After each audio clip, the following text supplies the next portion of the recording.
सबैलाई नमस्ते छ है, नमस्ते। अन्नपूर्ण हिमालको फेदमा है अब खाने सुरु भयो फेरि। एक्लै छु आज, खाना त खानै पर्यो, एक्लै भयो नि। चिकन फ्राइड राइस ल्याएको छु नि त आज। सुरु त अब मासुबाटै गरौँ है गाइस।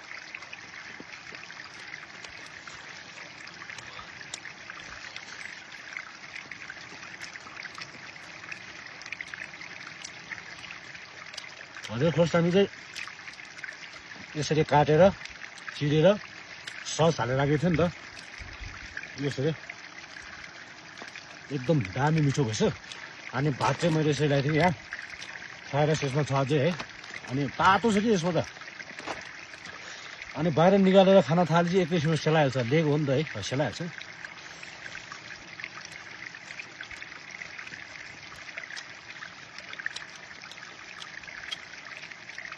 अन्नपूर्ण 2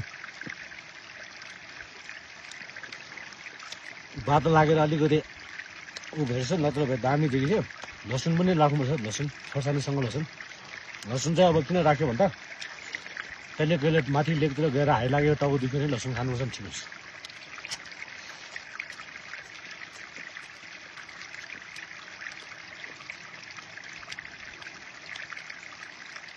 यसमा बिहान कफी राख्यो सक्यो। पानी चाहिँ यही छ है, साह्रै सबै हालौँ न। खाने बेलामा एकैछिन खाइदिउँ, फेरि किरा खोज्नुपर्छ।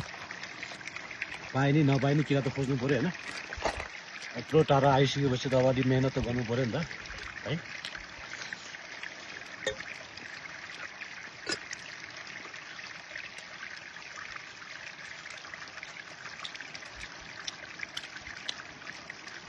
ढुङ्गा